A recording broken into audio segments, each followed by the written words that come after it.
শৃংখল চলিখা কঠোৰ নিৰ্দেশনা বীৰ লাচিত সেনাৰ 8 ছেপ্টেম্বৰ পৰ্যন্ত অংশ ল'ব নোৱাৰিব কোনো ধৰণৰ কাৰ্যসূচীত বীৰ লাচিত সেনাৰ মুখ্য সচিব ৰন্তু পানীফুকনে জাৰি কৰিলে নিৰ্দেশনা এমাহৰ বাবে সংগঠনৰ সকলো কাৰ্যসূচীৰ পৰা বিৰত থাকিবলৈ নিৰ্দেশ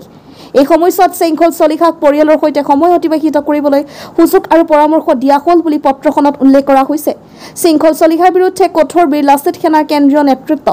শৃংখল চলিহাক এমাহৰ বাবে সংগঠনৰ সকলো দায়িত্বৰ পৰা বিশ্ৰাম দিছে কেন্দ্ৰীয় নেতৃত্বই আজিৰ পৰা কাৰ্যকৰী হোৱাকৈ এই নিৰ্দেশনা দিয়া হৈছে শৃংখল চলিহাক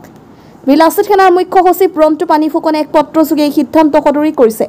বীৰ লাচিত সেনাৰ মুখ্য সচিব ৰন্তু পানীফুকনে এক পত্ৰযোগে সিদ্ধান্ত সদৰি কৰিছে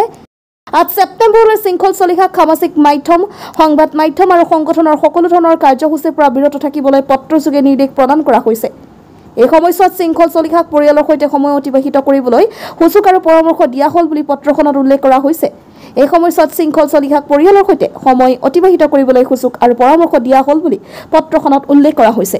8 ছেপ্টেম্বৰলৈ শৃংখল চলিখাক সামাজিক মাধ্যম সংবাদ মাধ্যম আৰু সংগঠনৰ সকলো ধৰণৰ কাৰ্যসূচীৰ পৰা বিৰত থাকিবলৈ পত্ৰযোগে নিৰ্দেশ প্ৰদান কৰা হৈছে এই সময়ছোৱাত শৃংখল চলিখাক পৰিয়ালৰ সৈতে সময় অতিবাহিত কৰিবলৈ সুযোগ আৰু পৰামৰ্শ দিয়া হ'ল বুলি পত্ৰখনত উল্লেখ কৰা হৈছে এই সময়ছোৱাত শৃংখল চলিখাক পৰিয়ালৰ সৈতে সময় অতিবাহিত কৰিবলৈ সুযোগ আৰু পৰামৰ্শ দিয়া হ'ল বুলি পত্ৰখনত উল্লেখ কৰা হৈছে